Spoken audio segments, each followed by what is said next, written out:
Tonight, you will step once again into the quiet streets of Victorian London, where the fog softens every sound and every shadow seems just a little deeper than it should be.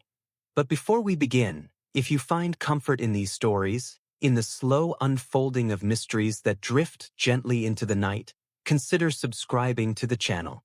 It helps more than you might think, and ensures you never miss the next case. This one began with something so small that most men would have dismissed it. A street. Not a hidden one, not a forgotten corner of the city, but a place well known to those who lived near it. A street walked every day, passed without thought, remembered without effort. And yet, on certain nights, it changed. Not entirely. Not in a way that could be easily explained or even clearly described. The buildings remained where they should be. The lamps still cast their familiar light. The path itself did not disappear. But something about it was wrong. A door stood where no door had been before. A window appeared dark when it should have been lit. The distance between two houses felt longer than it should have been, though no one could say why. Those who noticed it rarely spoke of it. And those who did were not taken seriously. Fatigue, they were told. The fog.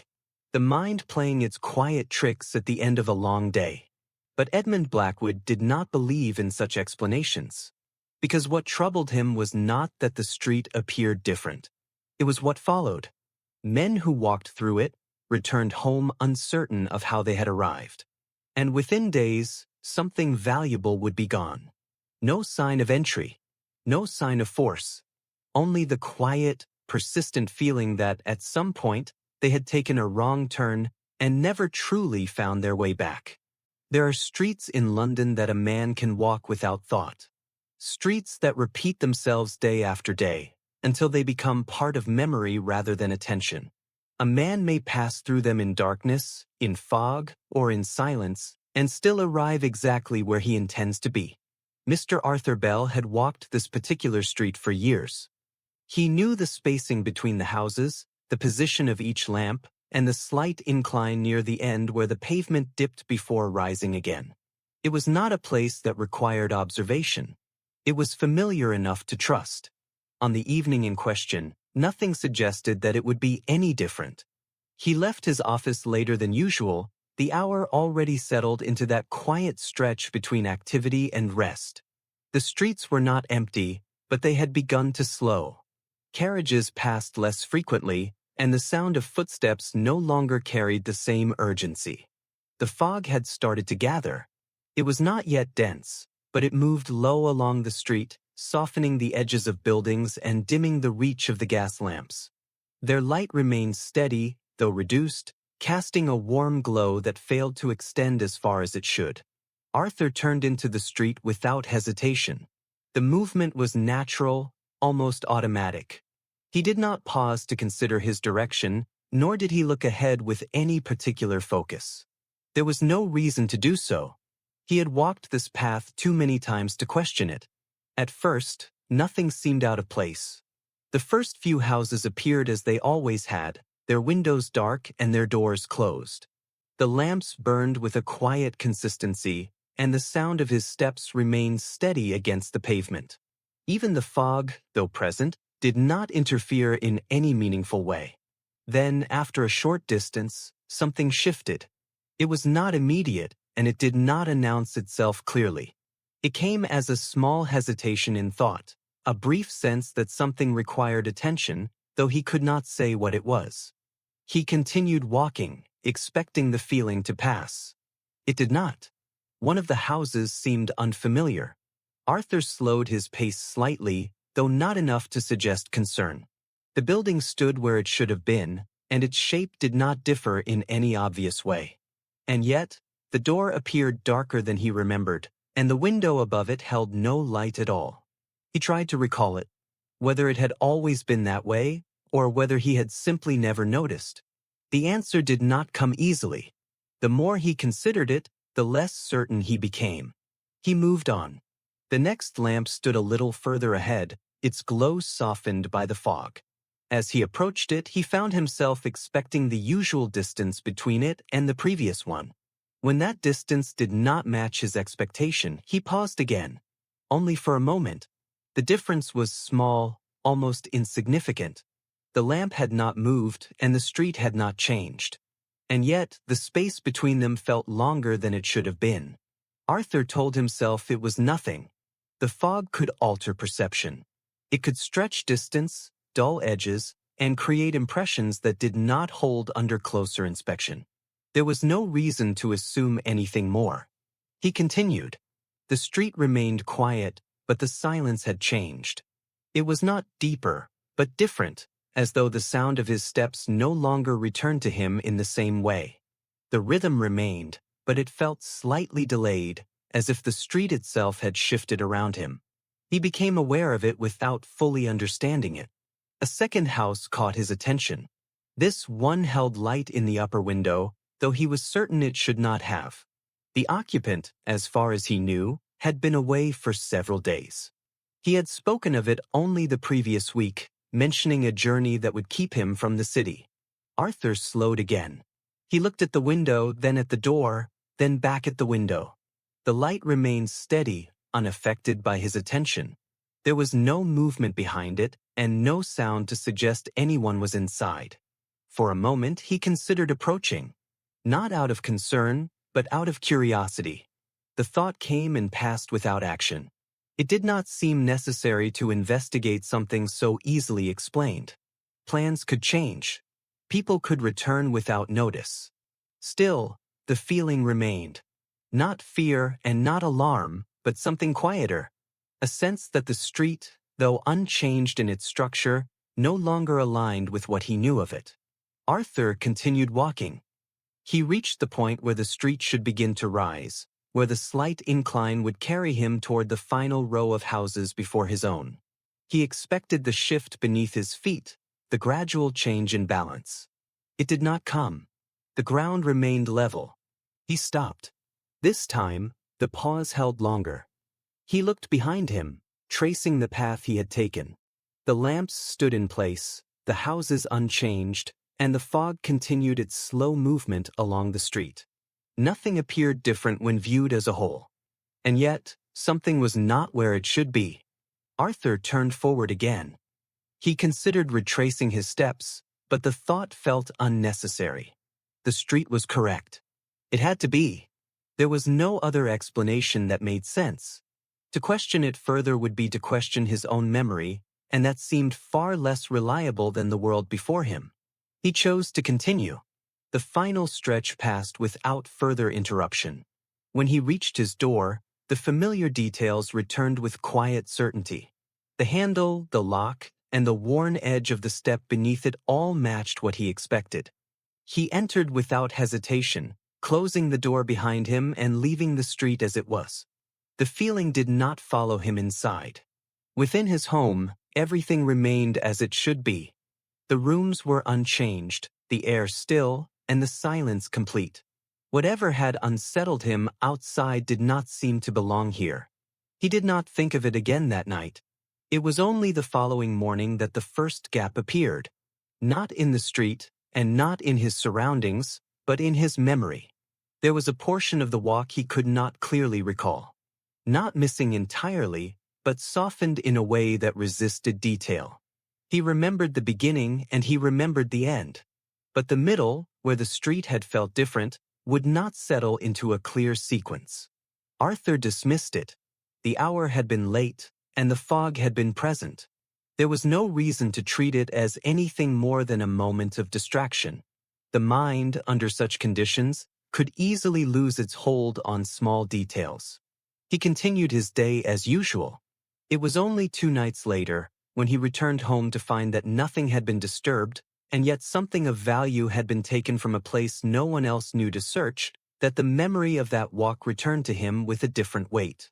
Not as a question of what he had seen, but as a question of where he had truly been. The matter reached Blackwood without urgency. It was not presented as a crime of significance, nor as something that required immediate attention. The report, as it stood, described a simple theft. No forced entry, no disturbance within the home, and no witness to suggest how it had been done. Such cases were not uncommon. They passed through the system with quiet regularity, noted, recorded, and often left unresolved. There was nothing within the initial account that demanded further examination. And yet, Edmund paused. It was not the theft itself that held his attention, but the description that followed it. A small addition, included without emphasis, as though it had no bearing on the matter. The victim had mentioned the walk home. Blackwood read it again. There was no clear statement of concern, no direct claim that anything unusual had occurred. Only a hesitation in the language, a suggestion that part of the journey had not been entirely clear in memory. Arthur Bell had not insisted upon it. He had described it as uncertainty, nothing more. A moment of distraction, perhaps caused by the fog or the late hour. It was not presented as a complaint, but as an aside. Most would have ignored it. Blackwood did not. He had encountered similar details before. Not often, and not always connected to anything of consequence, but enough to recognize the pattern when it appeared. A man does not question a familiar street without reason, even if he cannot explain that reason himself. Edmund closed the report and set it aside. The theft could be examined later. The objects taken, the value, and the possible means of entry would all follow the same predictable line of inquiry. There was nothing within that part of the case that required immediate thought. But the walk remained. Blackwood chose to begin there.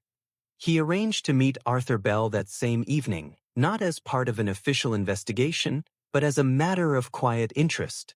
The man agreed without hesitation, though he did not seem to understand why such attention had been given to something so minor. They spoke in the comfort of Bell's home.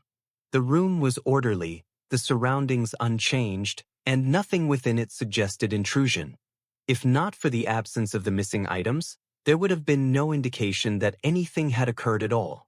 Edmund observed this carefully. He noted the placement of objects, the condition of the doors, and the structure of the room itself. Everything aligned with the report. There had been no force, no disruption, and no sign of entry that could be easily identified. Then he turned his attention to the man. Arthur Bell spoke without difficulty. He described his routine, his work, and the events of the evening in a steady and consistent manner. There was no confusion in his account, no uncertainty beyond what had already been noted, until he reached the street. There, his explanation slowed, not in a way that suggested concealment, but in a way that revealed the absence of something he could not recover. He described the beginning of the walk with clarity, and the moment he arrived home with equal certainty. But between those points, the details became less defined. He recalled the fog. He recalled the lamps. He even recalled the sense that something had felt slightly out of place. But when asked to explain what that difference had been, he found himself unable to do so. Blackwood listened without interruption. He did not press for answers where none could be given. Instead, he allowed the account to remain incomplete, observing not what was said, but what could not be said. That, to Edmund, was the more important detail. When Bell had finished, there was a brief silence. It was not uncomfortable, but it held a weight that had not been present before. The man himself seemed to sense it, though he could not explain why. Edmund Blackwood spoke then. He did not question the theft. He did not ask about the missing items, nor did he inquire further into the condition of the house. Instead, he returned to the walk, and to the single point within it that had resisted explanation. He asked a simple question, whether the street had felt unfamiliar, or whether it had only seemed so in retrospect. Arthur considered it. The distinction mattered, though it was not immediately clear why. After a moment, he answered with uncertainty. It had not felt entirely unfamiliar, he said, but neither had it felt entirely the same. It had been something between the two. Blackwood nodded. That answer was sufficient. It suggested that the change, whatever its nature, had not replaced the familiar, but had altered it just enough to disturb it. Such a shift would not be easily identified, nor easily dismissed. It would remain in the mind without settling into a clear form. Edmund rose to leave. He had no need to remain longer. The conversation had provided what he required, not in the form of direct evidence, but in the confirmation of a pattern that had yet to be fully defined. As he stepped out into the street, the fog had begun to gather once more. It moved slowly, carrying with it the same quiet presence described by Arthur Bell. The lamps burned as they always had, and the buildings stood unchanged in their familiar order. There was nothing to suggest that anything unusual had taken place. And yet, Edmund did not look at the street as others did. He did not see only what was there. He considered what might be slightly altered, slightly misplaced, or slightly delayed. Details too small to draw attention, but sufficient to create uncertainty in those who passed through them. Blackwood walked a short distance, then stopped. Not because he had found something, but because he understood where to look. The street itself was not the mystery. It was the perception of it. And somewhere within that difference, however small, the answer would be found. Edmund Blackwood did not return to the street immediately. He understood that a single account could not define the nature of what he was observing. The experience described by Arthur Bell required comparison. Without it, there would be no way to separate coincidence from pattern. He began with the records. Not the official reports alone, but the quieter notes that accompanied them. Small remarks, often overlooked, written without expectation that they would be revisited. Blackwood had learned that such details, when placed together, could reveal what no single case could show on its own. He searched for similarity, not in the thefts themselves, but in what preceded them. The condition of the victims, the timing of their return, and any mention of uncertainty, however slight. It did not take long before a pattern began to form. There were others. Men of similar standing, returning home under similar conditions, each describing a walk that had not felt entirely as it should. None had insisted upon it. None had treated it as significant. And yet, each account contained the same quiet hesitation. A street remembered, but not entirely. Blackwood noted their locations. They were not identical, but close enough to suggest connection. The streets lay within the same district, separated by only a short distance, and all shared a similar structure. Narrow, evenly spaced, and lit by the same pattern of lamps. Edmund marked one in particular. It appeared more frequently than the others, though not by a large margin. Enough to suggest importance, but not enough to make that importance obvious. It was the kind of detail that could pass unnoticed unless one was looking for it. Blackwood chose to visit it. He arrived before night had fully settled. The street, in daylight, held nothing unusual. The houses stood in their proper order, the doors aligned, and the windows reflected the muted light of the afternoon. There was no distortion, no inconsistency, and no indication that anything had ever been different. Edmund walked its length slowly. He observed the spacing between the lamps, the position of each doorway, and the subtle variations in the structure of the buildings. Everything followed a pattern, and that pattern remained consistent. He reached the far end and turned back. Again, nothing changed. The street, under clear conditions, was exactly what it appeared to be. There was no hidden entrance, no concealed path, and no alteration that could be detected through direct observation. Blackwood did not expect otherwise. If the effect depended on uncertainty, it would not reveal itself in full clarity. It would require the same conditions under which it had been experienced. He returned that evening. The fog had begun to form, though lightly at first. It moved along the ground, rising slowly as the air cooled. The lamps were lit, their glow steady but softened, and the street had begun to settle into the quiet of the night. Edmund entered without hesitation. He did not change his pace, nor fix his attention on any single point. Instead, he allowed his awareness to remain broad, taking in the whole rather than the part. For a time, nothing occurred. The houses remained as they had been, the lamps held their position, and the sound of his steps returned with familiar rhythm. The street retained its structure without distortion. Then, gradually, something shifted. Not in the street itself, but in the way it was perceived. One of the lamps appeared slightly further away than it should have been.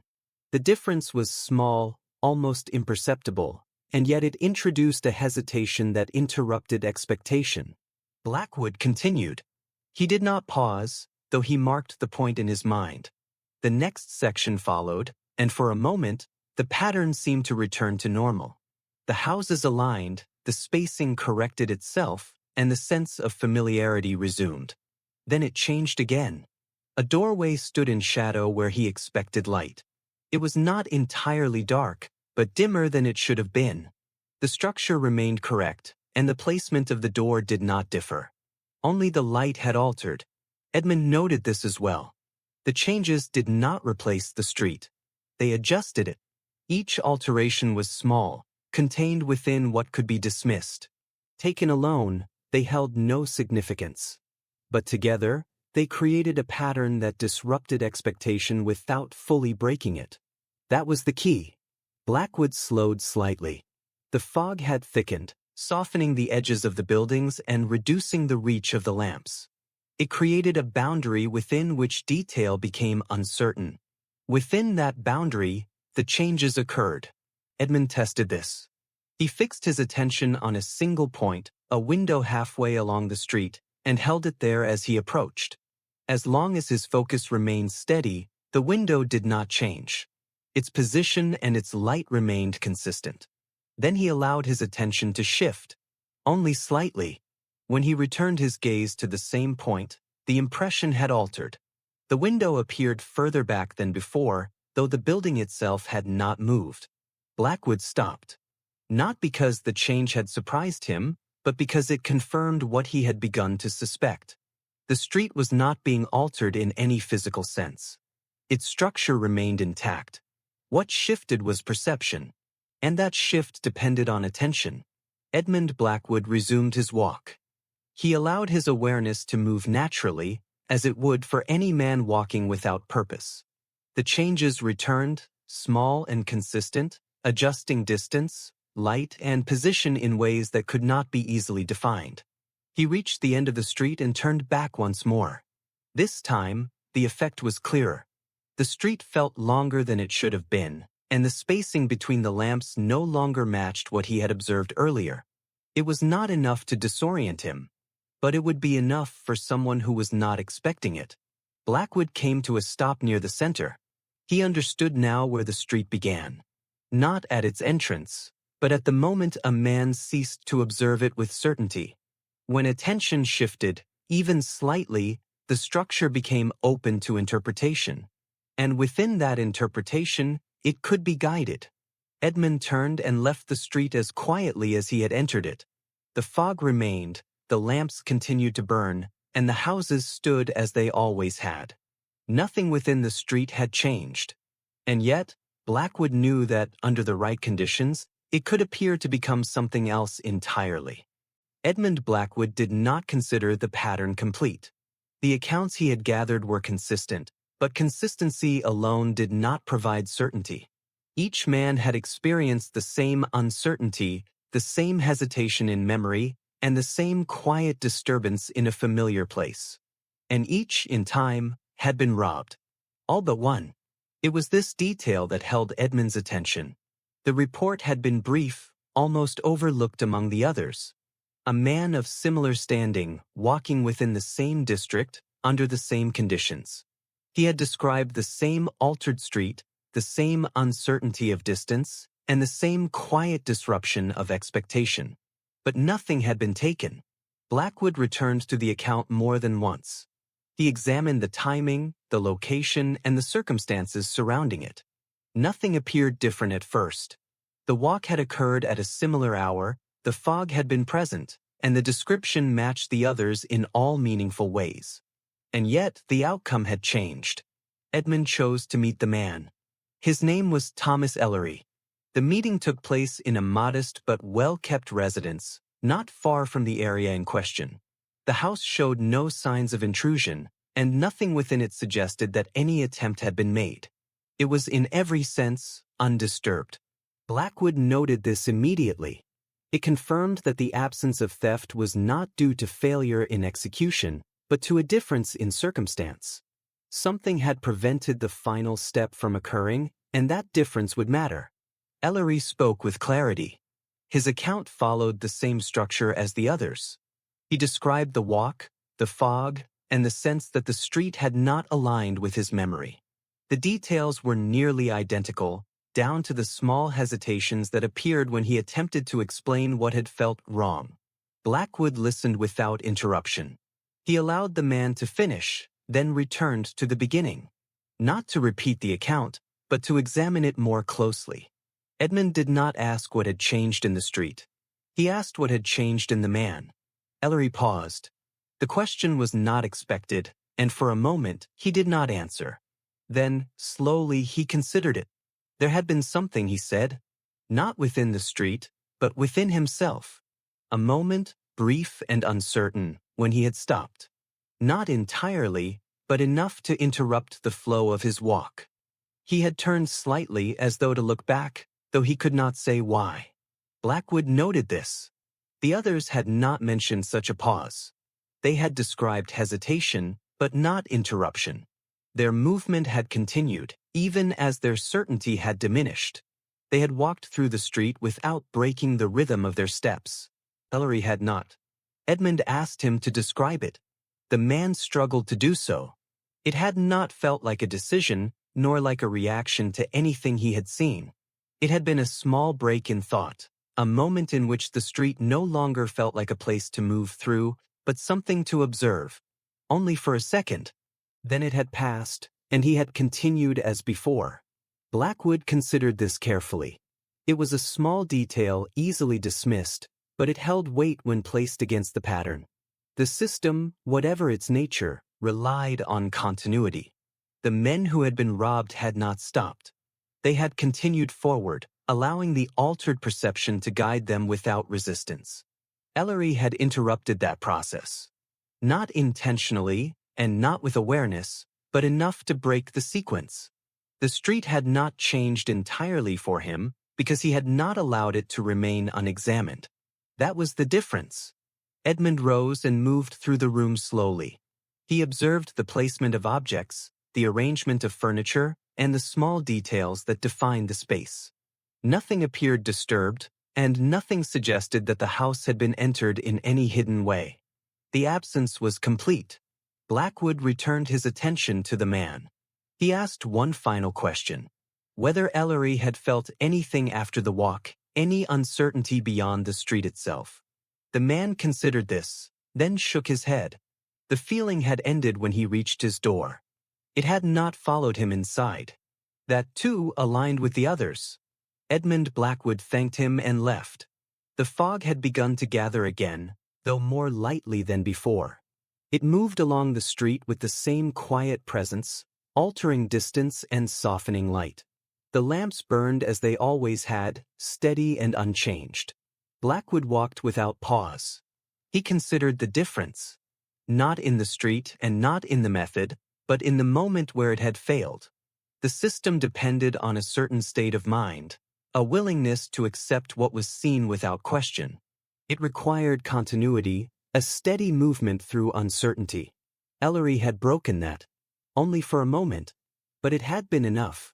Edmund slowed as he reached the edge of the district. He understood now that the street was not the trap. It was the condition within it. And that condition could be interrupted. Not by force and not by resistance, but by something far smaller. The pause. A shift in attention. A moment in which the mind refused to follow what it could not fully understand. Blackwood continued into the fog. The pattern had not yet been broken. But for the first time, he knew where it could be. Edmund Blackwood did not return to the street with the intention of observing it again in the same way. What he had already seen was sufficient to confirm the effect, and what he had learned from Thomas Ellery had revealed something more important than the illusion itself. The weakness within it. Blackwood understood that the street did not act on its own. It did not change without cause, nor did it exist as something separate from the city around it. The effect required preparation, and preparation required presence. Someone had arranged it. Edmund began with what could be controlled. He walked the surrounding streets during the early hours of the evening, before the fog had fully settled and before the lamps had taken on their softened glow. At that time, the district appeared ordinary, and the movement of people followed a predictable rhythm. There was nothing unusual in the open. The houses stood as they should, the signs remained fixed, and the lamps were positioned with the same consistency he had already observed. If the street was being altered, then the alteration did not exist during clear conditions. That suggested timing. Blackwood returned again later. The fog had begun to gather, though not heavily. It moved low along the ground, spreading gradually between the buildings and softening the edges of distance. The lamps were lit, and their light no longer reached as far as it had before. This was the point at which the effect would begin. Edmund did not enter the street immediately. Instead, he remained at its edge and observed. A man passed through without hesitation, his pace steady and his attention unfocused. He did not look at the lamps, nor did he examine the houses. His movement followed the natural rhythm of someone returning home without reason to question his surroundings. Blackwood watched him closely. The man reached the middle of the street, where the fog gathered more densely, and for a moment his pace slowed. It was not a full stop, but a slight adjustment, as though something had caught his attention without fully revealing itself. Then he continued. There was no visible change in his path, and nothing suggested that he had noticed anything unusual. From the outside, his movement remained consistent, and his direction did not alter. But Edmund understood what had occurred. The effect had begun. Blackwood shifted his attention. He did not follow the man, but instead looked beyond him, toward the structures that framed the street. It was there, in the edges of the scene rather than at its center, that the first indication appeared. A light changed. Not in brightness, but in position. A window that had been dim now held a faint glow, while another, previously lit, appeared darker than before. The difference was subtle and could not be measured without direct comparison, but it was enough to alter the impression of the space. Edmund observed the sequence. The change did not occur all at once. It moved along the street gradually, adjusting one point at a time. A lamp appeared slightly further away, a doorway fell into shadow, and a window shifted from light to darkness. Each change was small. Together they reshaped the street. Blackwood stepped forward. He entered with the same steady pace as before, allowing his awareness to remain broad. He did not fix his attention, nor did he attempt to resist the effect. Instead, he allowed it to unfold, observing where it began and how it progressed. The changes followed him.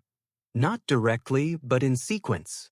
As he moved, the street adjusted around him, maintaining the same pattern of subtle alteration.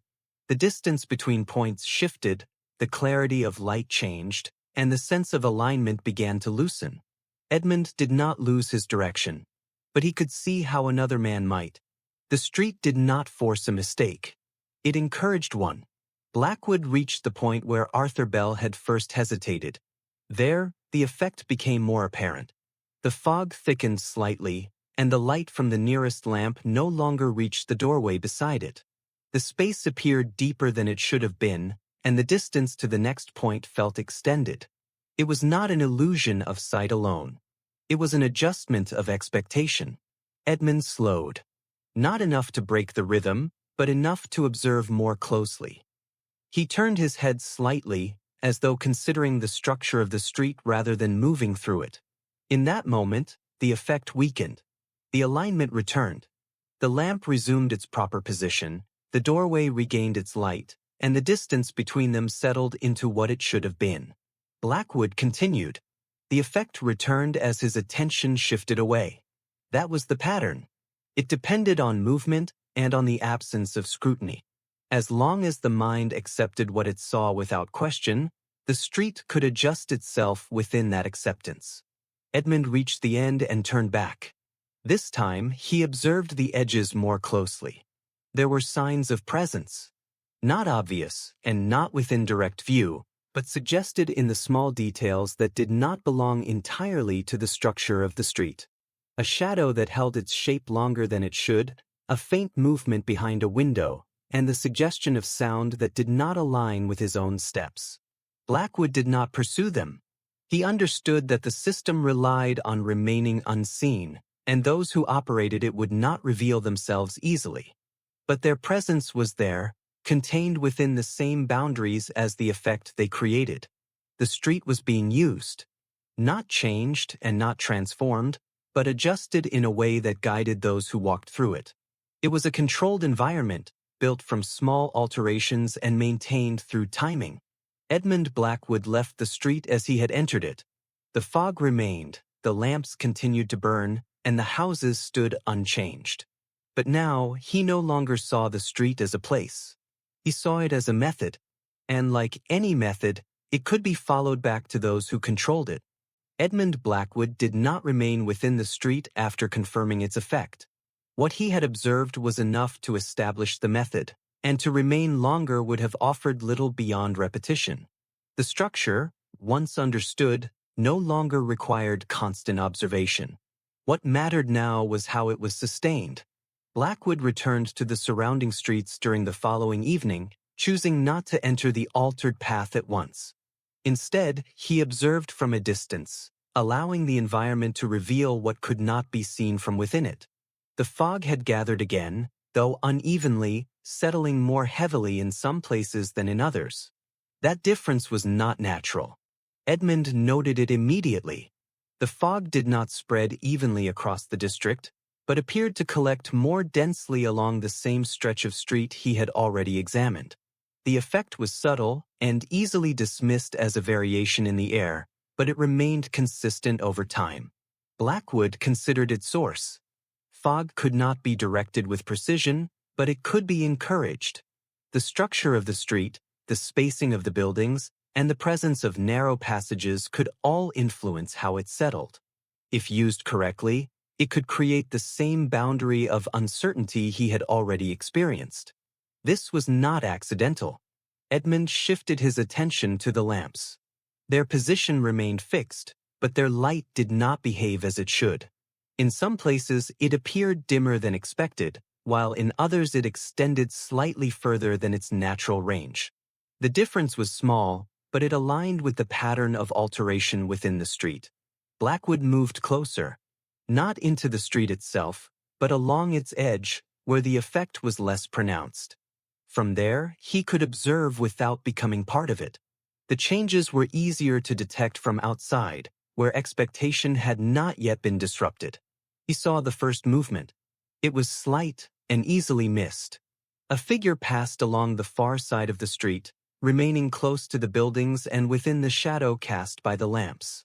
The movement was controlled, neither hurried nor hesitant, and it did not draw attention to itself. Edmund did not follow. He observed instead. The figure paused briefly near one of the houses, then continued forward. There was no visible action, no gesture that suggested intent, and yet the timing of the pause aligned with a shift in the light nearby. A window that had been dim now held a faint glow.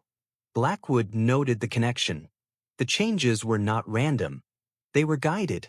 Edmund continued his observation. A second figure appeared some time later, this one positioned further along the street. He remained still for longer, standing within the shadow of a doorway.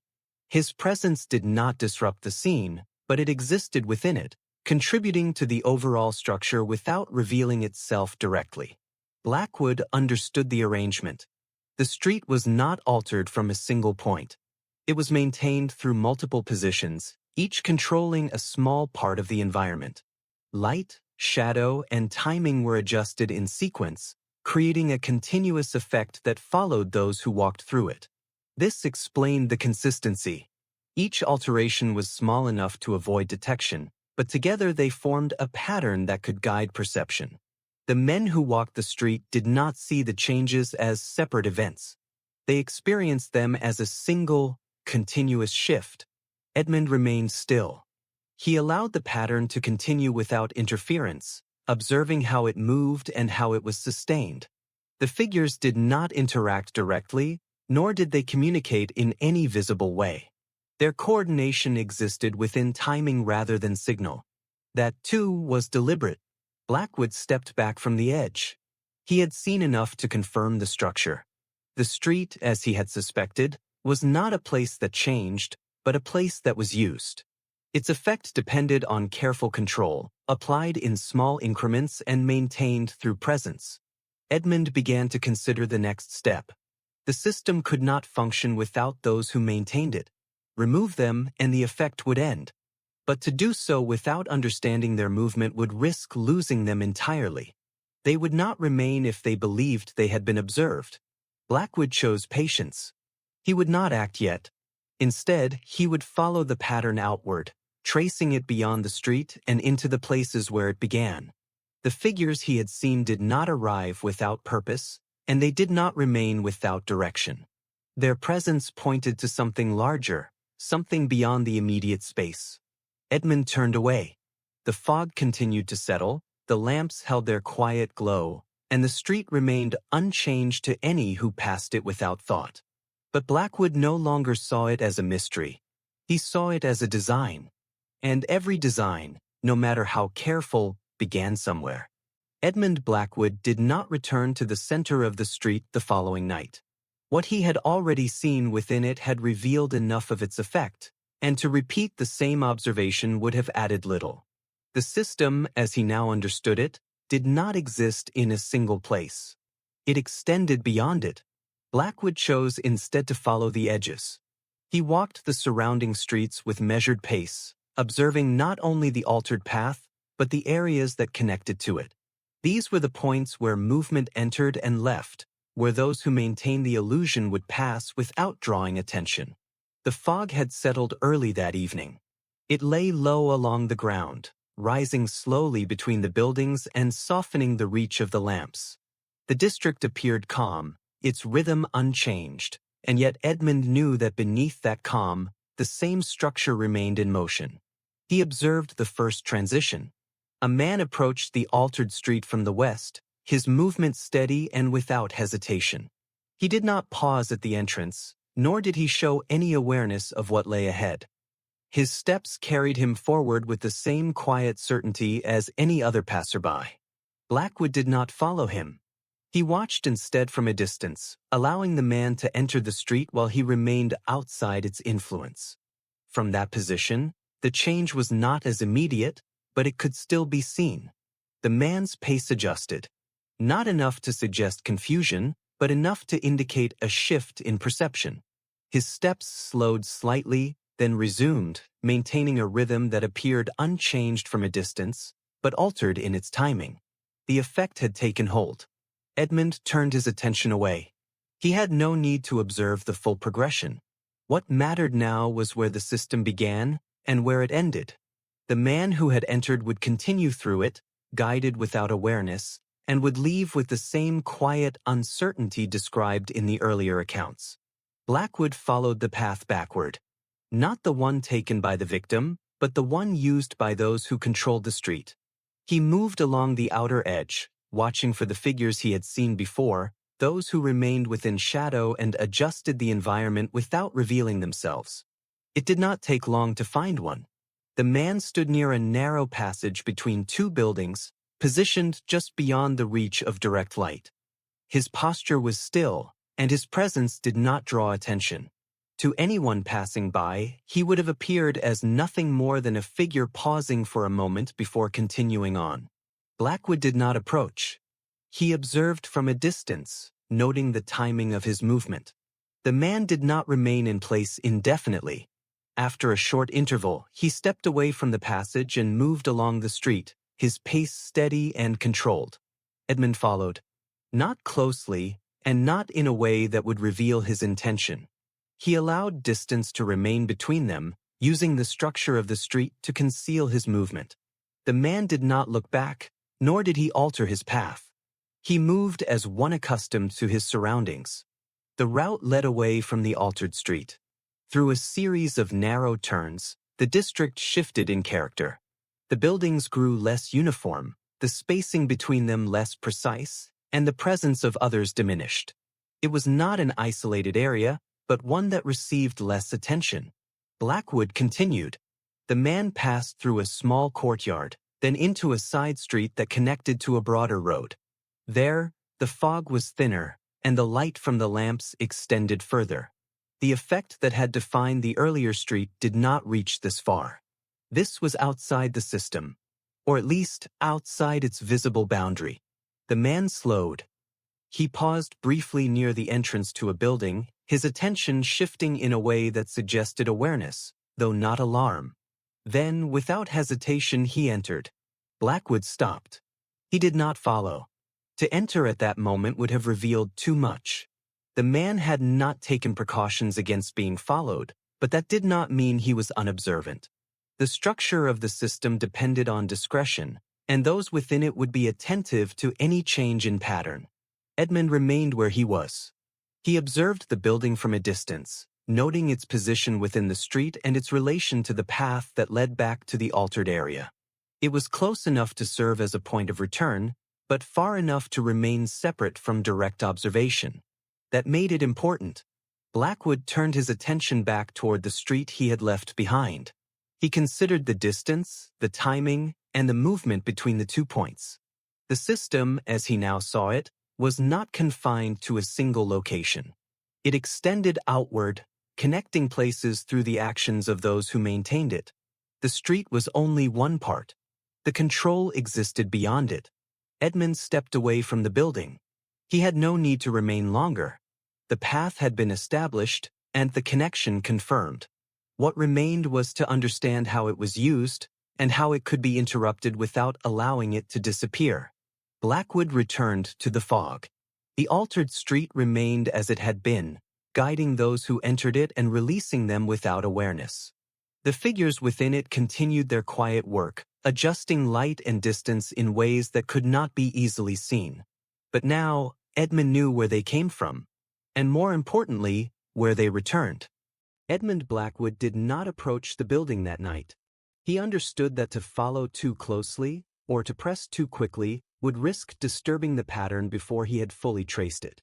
The structure he had uncovered depended on timing and discretion. If either were disrupted without preparation, the entire arrangement might dissolve. He returned the following evening. The fog had gathered again, though less heavily than before. It moved in slow layers between the houses, leaving the broader road clearer than the altered street beyond it. The lamps burned steadily, their glow firm and unsoftened at this distance. Blackwood took position across from the building. It was unremarkable in appearance. Its windows were covered, its entrance plain, and its exterior showed no sign of unusual activity. It stood among others like it, neither neglected nor distinguished. That was precisely its advantage. Edmund remained still. Time passed without interruption. A few figures moved along the road, their presence ordinary and without purpose beyond their own direction. Nothing connected them to the altered street, and nothing connected them to the building before him. Then the door opened. The man he had followed the previous night stepped out with controlled movement. His posture was composed, his pace steady, and his expression unreadable from the distance. He did not hesitate, nor did he look around as though expecting to be watched. Blackwood observed carefully. The man moved toward the altered street, not directly, but along a path that curved slightly before joining it. The route avoided attention and did not align with the most obvious approach. It was chosen for quiet access rather than convenience. Edmund allowed space between them and followed. As the man neared the fog, his pace did not change. He entered the boundary of softened light without pause, disappearing gradually into the altered space. From the outside, his movement remained consistent, though Blackwood knew that within it, the effect would begin. Blackwood did not enter at once. He remained at the edge, watching the sequence unfold. Within moments, a second figure emerged from the opposite side of the street. This one took position near a lamp, adjusting nothing openly, yet standing precisely where the earlier shifts in light had occurred. The timing was not accidental. The system was active. Edmund stepped back from the boundary. He did not wish to experience the effect again from within. Instead, he observed how it was sustained. Each figure held a point along the street, maintaining the environment through presence and timing rather than visible alteration. The fog assisted them. It softened the transitions, concealed minor adjustments, and reduced the clarity of distance. The street itself remained unchanged, but its perception shifted in response to subtle coordination. Blackwood turned his attention away from the street and back toward the building. The man who had entered it the previous night had now joined the system again. This confirmed that the structure extended between the two locations. The altered street was the instrument. The building was its origin. Edmund returned to the broader road. He moved carefully this time, closing the distance toward the building only after ensuring that those within the altered street were occupied. The coordination there required attention. If their focus remained within that space, they would not immediately notice movement elsewhere. Blackwood approached the entrance. He did not attempt to force entry, nor did he test the handle openly. Instead, he examined the structure of the building from the outside. The windows were covered from within, but faint light could be seen behind one of them, steady and unmoving. This was not a residence alone. It was a point of preparation. Edmund circled to the side, where a narrow passage connected to the rear. The ground there showed signs of repeated use, though not heavy traffic. The movement was controlled, consistent with the number of figures he had already observed. Blackwood paused near the back entrance. There, the sound of voices reached him faintly through the wall. Not raised and not hurried, but steady and deliberate. The tone suggested discussion rather than argument, and the rhythm aligned with the timing he had witnessed in the street. The effect was being maintained from here. Edmund did not linger. He withdrew quietly, returning to the main road before his presence could be detected. The confirmation was sufficient. The building did not merely connect to the street. It directed it. Blackwood walked away without haste. The fog continued to settle along the altered street. The lamps burned in softened sequence, and the figures within it held their positions. From a distance, nothing appeared unnatural. But Edmund now understood the full structure. The street did not change on its own. It was shaped, and the shaping began within the house beyond the fog. Edmund Blackwood did not attempt to enter the building after observing it. He understood that what he had seen was not yet enough to act upon, and that the system he was following depended on movement rather than presence alone. To understand it fully, he would need to trace what passed between the house and the street, not merely observe each point in isolation. The connection lay in the path. Blackwood returned the next evening with that purpose in mind. The fog had settled early, though it remained thinner along the broader road. The altered street, further within the district, held the same softened boundary as before, its edges indistinct and its structure quietly unstable to those who entered it.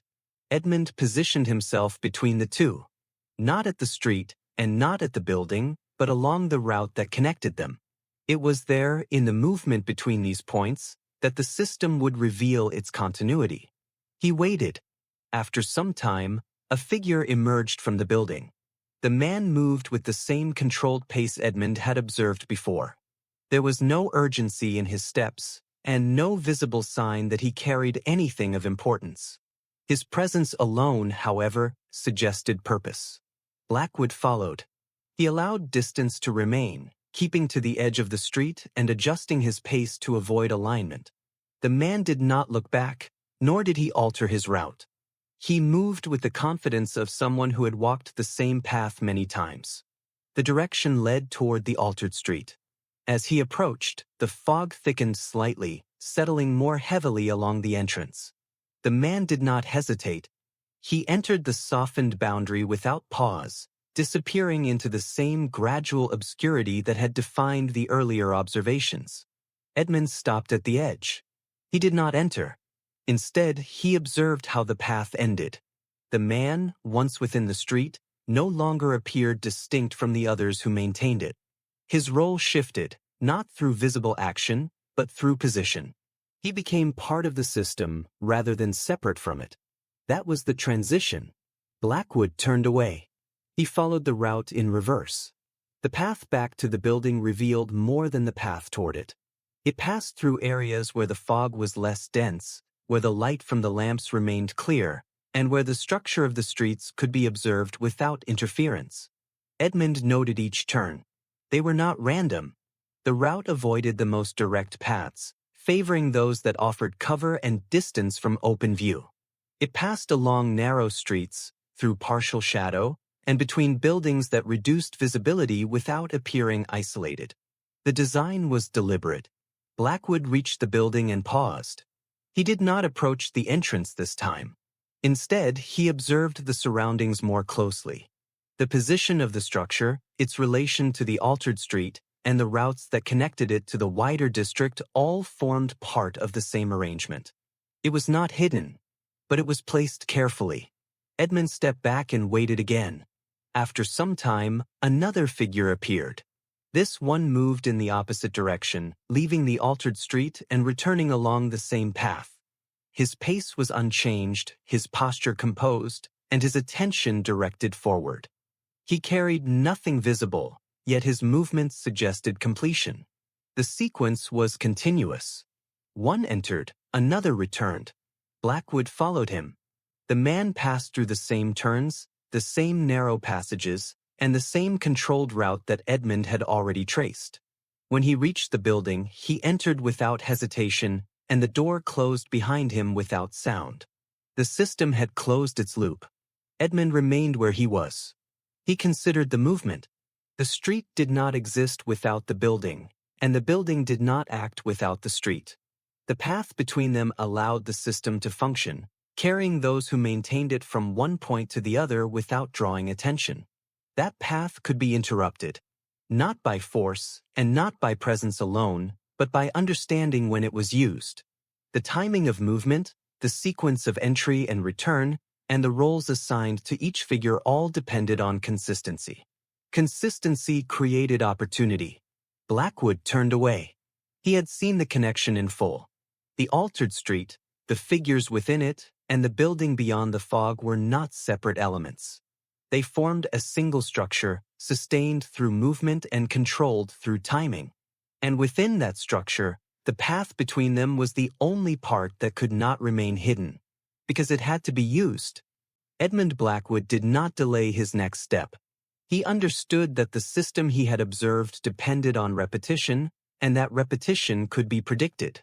The movement between the building and the street followed a sequence, and that sequence created a point at which it could be interrupted without revealing itself too soon.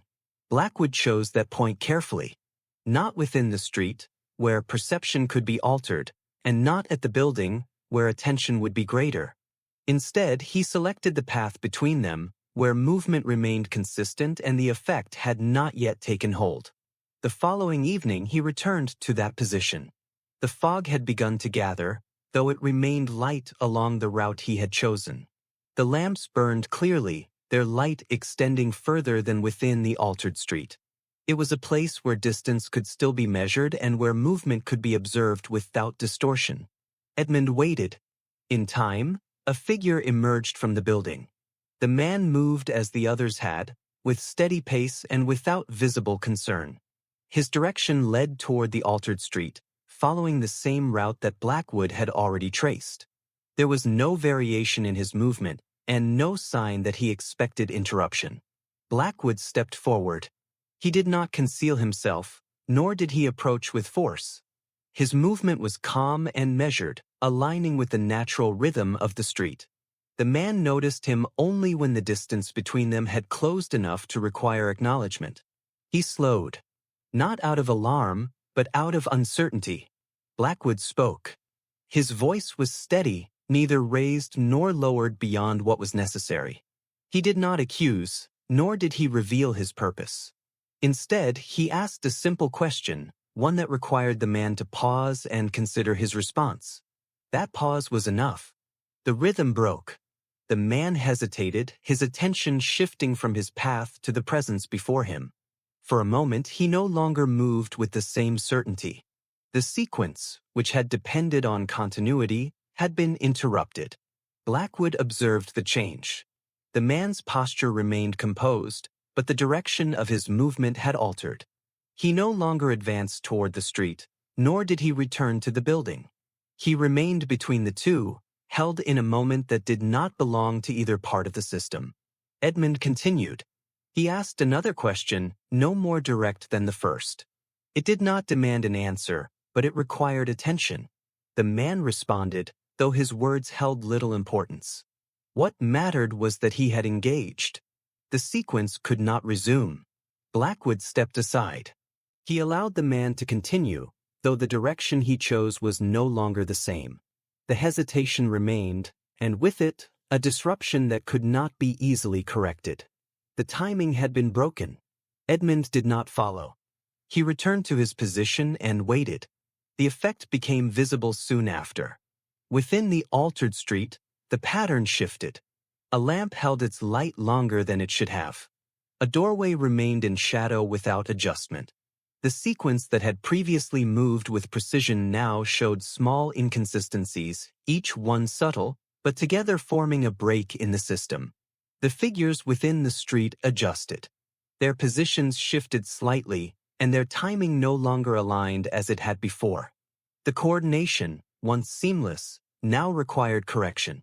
And in that correction, the structure revealed itself more clearly. Blackwood observed without moving. He allowed the system to respond to the disruption, noting how it attempted to restore itself.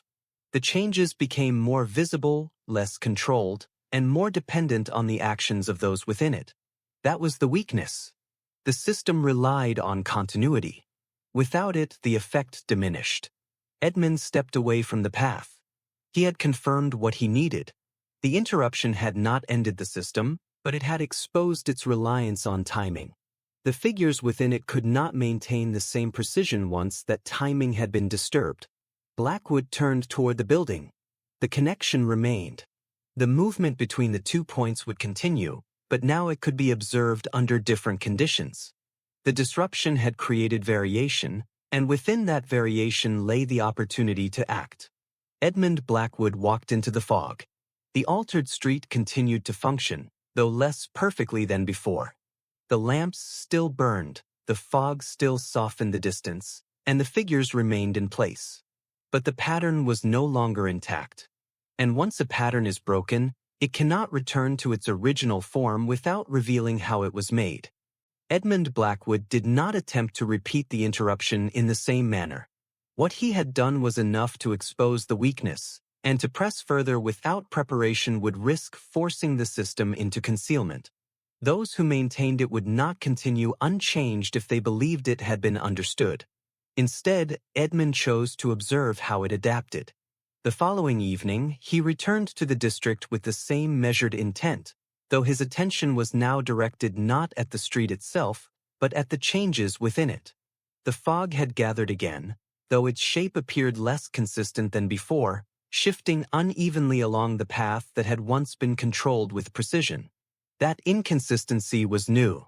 Blackwood remained at the edge, allowing his view to take in both the altered street and the path that connected it to the building. The lamps were lit, but their sequence did not align as it had previously. Some held their glow longer, while others dimmed at moments that did not match the pattern he had observed before. The effect remained, but it no longer moved with certainty. Edmund watched as a man entered the street. His movement was steady at first, his posture unchanged, and his attention unfocused in the way that had allowed the system to take hold. As he advanced, the familiar adjustments began to appear. The distance between the lamps shifted slightly, and the light along the streets softened as expected. Then something altered. The man slowed more noticeably than before, as though the transition had not occurred with the same smoothness. His steps lost their rhythm for a moment, and his head turned slightly, as if he had become aware of the inconsistency without fully understanding it. He continued, but not as easily. Blackwood noted the difference. The interruption from the previous night had not ended the effect, but it had weakened its control. The sequence, once continuous, now required effort to maintain, and that effort introduced variation that had not been present before. Edmund shifted his attention to the figures within the street. They remained in position, but their movement had changed. Where before they had held their places with quiet certainty, they now adjusted more frequently, stepping slightly forward or back, correcting the alignment of light and shadow with greater visibility. Their coordination had become reactive. That, to Blackwood, was more revealing than any single action. The system depended not only on timing, but on the assumption that it would not be questioned. Once that assumption was disturbed, the process required constant adjustment, and in those adjustments, the method became clearer. Edmund moved along the outer edge. He did not enter the street, but he followed its length from a distance, observing how the effect progressed under strain. The changes still occurred, but they no longer aligned perfectly with expectation. A window held light too long, a doorway remained too visible, and the spacing between points no longer followed the same measured rhythm. Each difference was small. Together, they created doubt. Blackwood considered the implications. The system did not rely on perfection, but on consistency. As long as the changes remained subtle and continuous, they could guide perception without resistance. But once inconsistency appeared, even in small amounts, the mind began to question what it observed. That was the beginning of failure. Edmund slowed as he reached the far end of the street. He turned and looked back, not at any single detail, but at the street as a whole. The fog moved unevenly, the lamps no longer formed a precise sequence, and the figures within the street adjusted their positions with greater frequency than before. The effect remained, but it had lost its quiet certainty. Blackwood stepped away and returned to the path leading toward the building. There, the change was less visible but still present. The figures who moved between the 2 points no longer followed the same exact timing. Their intervals had shifted slightly, and their movement showed a degree of caution that had not been there before. They had noticed the disruption. Not its source, but its presence. Edmund did not approach them.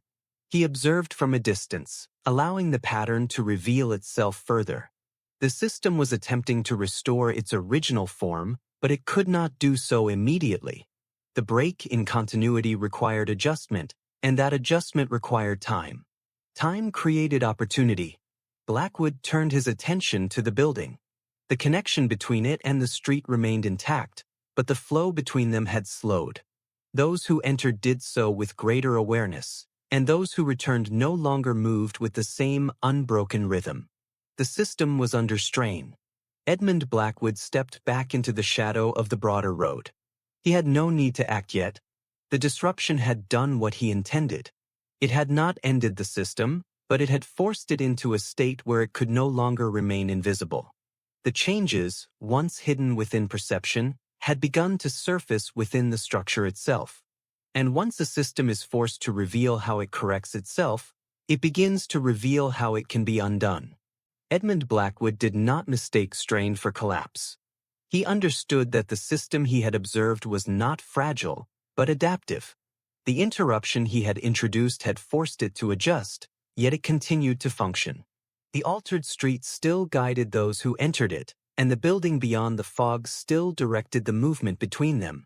What had changed was not the existence of the method, but the effort required to sustain it. That effort interested him. Blackwood returned the following evening with a different intention. He no longer sought to observe from a distance alone. He wished to see how the mechanism operated when it believed itself partially exposed. A system under strain often reveals more than one that moves without resistance. The fog gathered late that night. It did not settle evenly, but drifted in slow currents along the street, rising and thinning in irregular intervals. The lamps burned with steady flame, yet their light seemed less coordinated than before. Where once the glow had followed a subtle sequence, now it appeared slightly misaligned. Edmund approached the building first. He remained across the road for some time, allowing the exterior to reveal its rhythm. The entrance opened at intervals that were no longer perfectly spaced. A man exited, then another followed sooner than expected. Their movements were still controlled, but their timing suggested adjustment rather than routine. Blackwood marked this carefully. The coordination between the building and the street had relied upon predictable intervals. Those intervals now showed variation. It was a small difference, but one that indicated the mechanism was compensating for disruption. Edmund shifted his position. He moved along the side passage that led toward the rear of the building, keeping to shadow and distance. The ground bore the same subtle signs of use as before, though the pattern of movement appeared more frequent. The passage had become more active, not less. Strain required correction. Blackwood paused near a window set high along the wall. The covering within it was thin enough to allow faint light to pass through. He could not see clearly inside, but he could detect movement. The silhouettes shifted with greater urgency than before, suggesting that discussion had replaced quiet routine. The system was being recalibrated. Edmund withdrew before his presence could be suspected. He returned to the edge of the altered street, where the effect continued under imperfect control. A man entered, and the changes began to take hold around him. The lamps shifted, the fog thickened at precise points, and the distance between the houses seemed to stretch as before. Yet the rhythm was uneven. Where once the adjustments had flowed without interruption, now they appeared in stages. The man slowed, hesitated, then resumed his pace. His uncertainty was more visible than in earlier cases. The illusion held, but it required greater effort. Blackwood stepped inside the boundary. He allowed himself to experience the effect again, though with greater awareness. The fog moved around him in softened waves, and the lamps seemed to withdraw as he advanced. The street felt longer than it should have been, and the spacing between the doors less certain. He did not resist. Instead, Edmund observed how the adjustments occurred. A figure stood near a doorway ahead, positioned in shadow. As Blackwood approached, the light behind him dimmed slightly, altering the depth of the space. The change was small, yet deliberate. The man near the doorway did not move, but his presence maintained the shift. The mechanism depended on placement. Blackwood continued forward. He allowed his attention to drift slightly, as an unobservant man might. The effect strengthened when his focus softened. The street stretched subtly, and the alignment between the lamps seemed to slip further from expectation.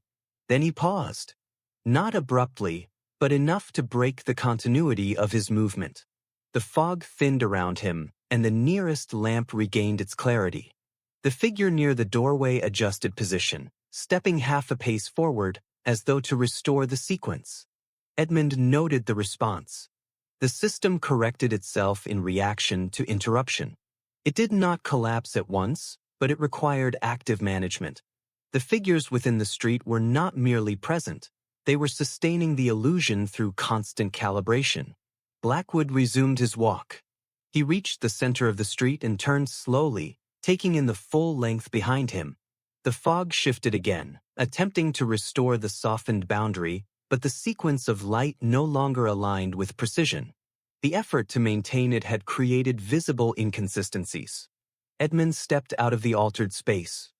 He returned to the broader road and observed from a distance once more.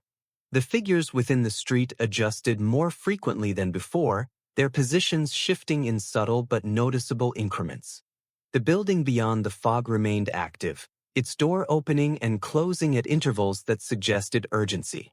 The mechanism was visible now, not in its full detail but in its movement. The street did not change on its own, nor did the fog create the illusion by chance. It was maintained by human coordination, guided through timing and placement, and sustained through repetition. Blackwood considered the implications. To end the effect, he would not need to expose every part of the structure. He would need only to interrupt the coordination at its center. Remove the timing, and the placement would fail. Remove the placement, and the perception would stabilize.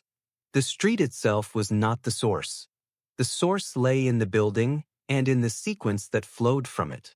Edmund Blackwood turned away from the fog. The system had revealed enough of its inner mechanism to confirm its nature. It was not a mystery born of shadow, but a design constructed through patience and precision. And what is constructed can be dismantled. Edmund Blackwood did not act immediately after observing the mechanism. He understood that knowledge alone was not enough, and that the system he had uncovered would not yield to a single movement.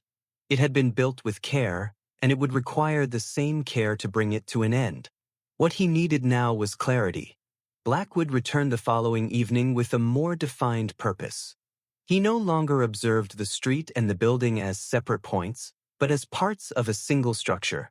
The movement between them, the timing of each action, and the placement of each figure all belonged to the same design.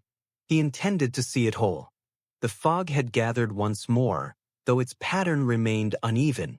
It no longer settled with the same quiet consistency, and its movement revealed gaps where the illusion weakened. The lamps burned steadily, but their alignment lacked the subtle precision that had once concealed the method.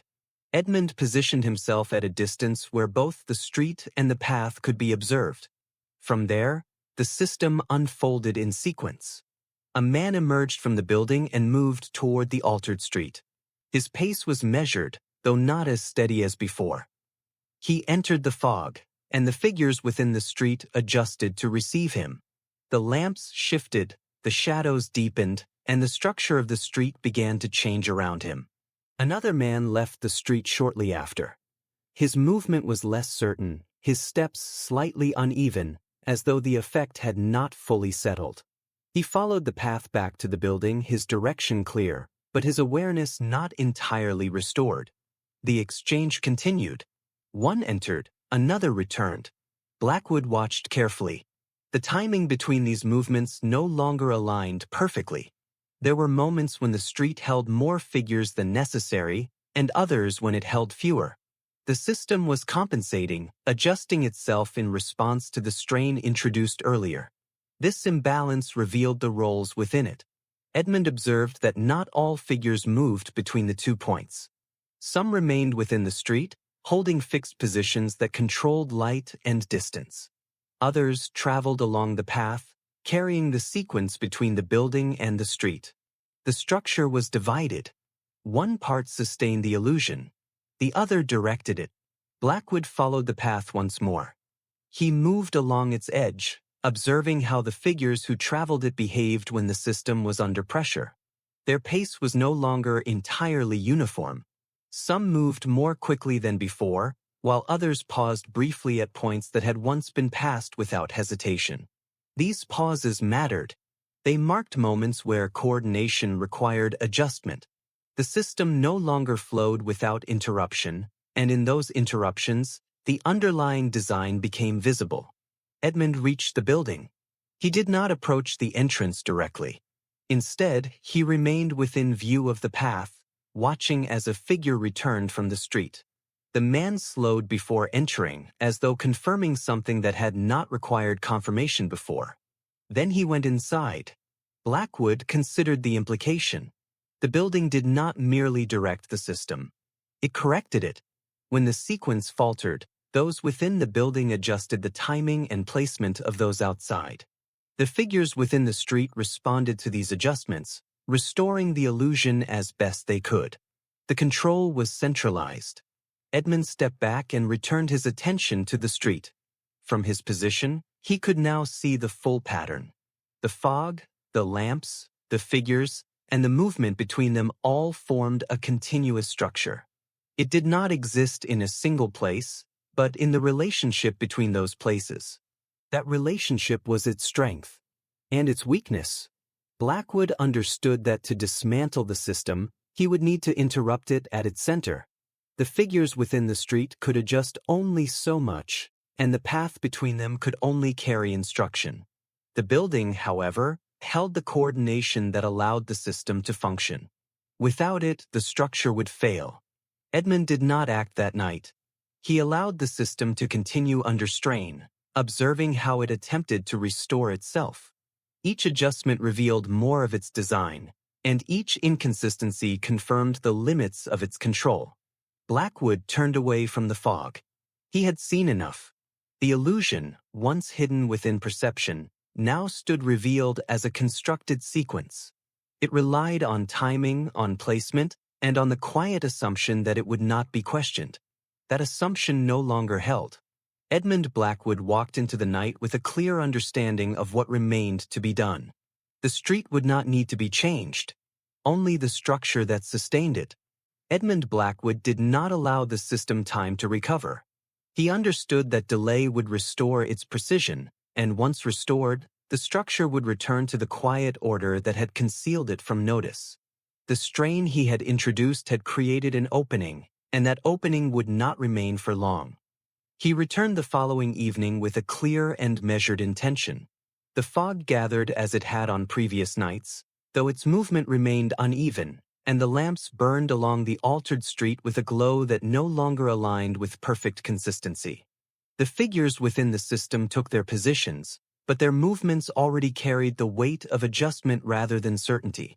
Blackwood approached the building first, moving without haste and without concealment. His presence did not announce itself, yet it did not withdraw from view. He crossed the threshold in the same manner he had crossed the street on earlier nights, with steady pace and without hesitation. The interior revealed the structure in full. The room was arranged with purpose, and that purpose was clear without explanation. A table stood at its center, covered with maps of the surrounding streets, each marked with small and precise indications of position and timing.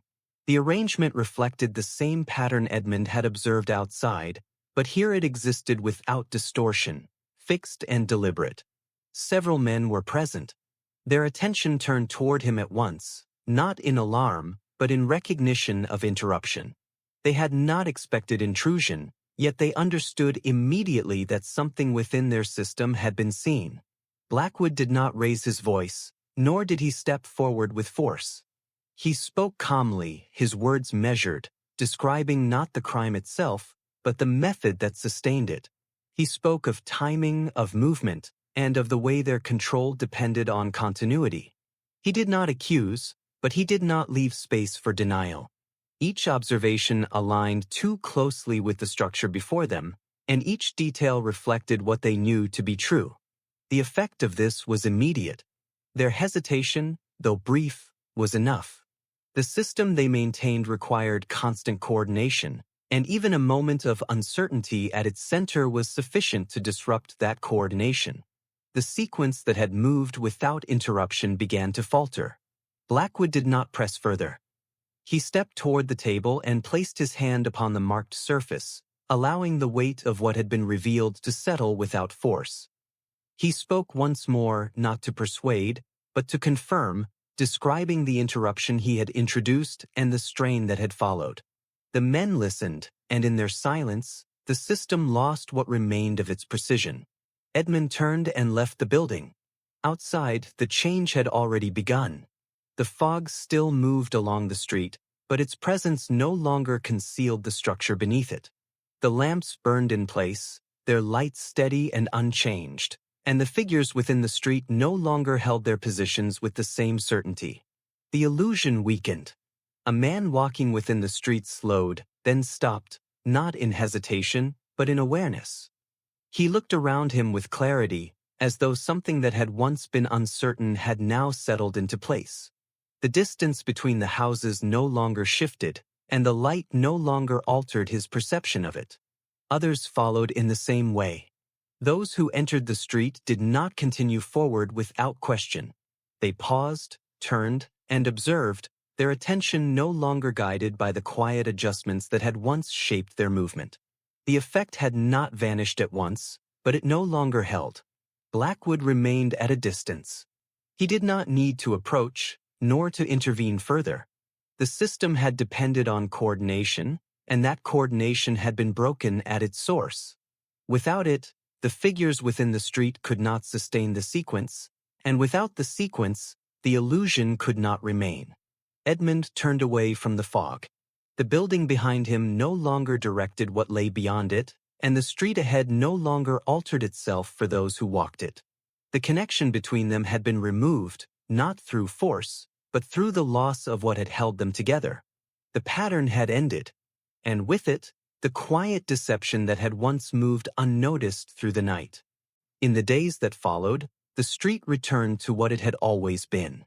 There were no further reports of uncertainty, no accounts of altered distance or misplaced light, and no quiet hesitation in the memory of those who walked it. The fog still gathered in the evenings, and the lamps still burned along the pavement, but they no longer carried anything beyond what they were. A street remained a street. The thefts ceased as well. Homes once entered without sign of intrusion remained undisturbed, and those who had been affected found no reason to question their surroundings again. The pattern, which had existed without recognition, had ended without announcement. Most did not notice the change. To them, nothing had been different before. The uncertainty they had experienced had been dismissed at the time, explained away as fatigue or distraction.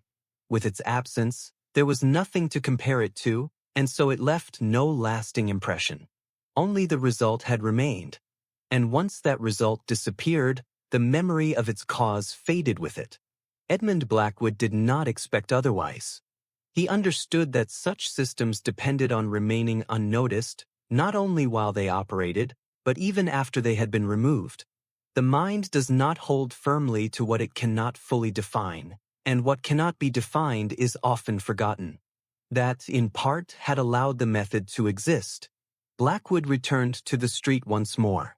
It was evening again, and the fog had begun to settle in the same quiet manner as before. The lamps cast their steady glow, and the houses stood unchanged in their familiar order. Nothing suggested that the place had ever been anything other than what it appeared to be. Edmund walked its length slowly. He observed the spacing between the lamps, the position of the doors, and the natural rhythm of his steps against the pavement. Everything aligned with expectation, and nothing shifted beyond it. The street no longer responded. There were no subtle adjustments, no hesitation in distance, and no alteration in light that required explanation. What had once been guided now remained fixed, and what had once been uncertain now held its place. Blackwood stopped near the center. For a moment, he allowed his attention to drift, as he had before, letting his awareness soften without fixing upon any single detail. The fog moved around him, and the lamps dimmed slightly within it, but the structure of the street did not change. It remained constant. That was enough. Edmund resumed his walk and continued to the end, where the street rose slightly before giving way to the broader road beyond. There, he paused once more and turned back, looking not for change, but for the absence of it. The street held its form. The illusion, once constructed through careful design, had left no trace behind.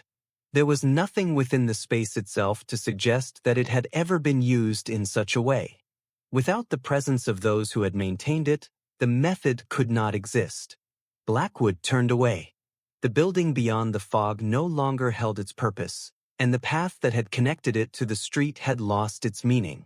What had once been a system now existed only as a memory, and even that memory would not remain for long. Edmund did not record the details in full. He noted what was necessary and no more. The method, once understood, did not require preservation. To describe it completely would serve no purpose beyond repetition, and repetition was not needed. Some things are best left unexamined once they have ended. Blackwood walked into the night with the same quiet certainty that had guided him through the case. The city remained as it had always been, its streets unchanged, its rhythm undisturbed, and its patterns continuing without notice. And somewhere within that quiet order, there would always be details that passed unseen, not because they could not be observed, but because no one thought to look for them.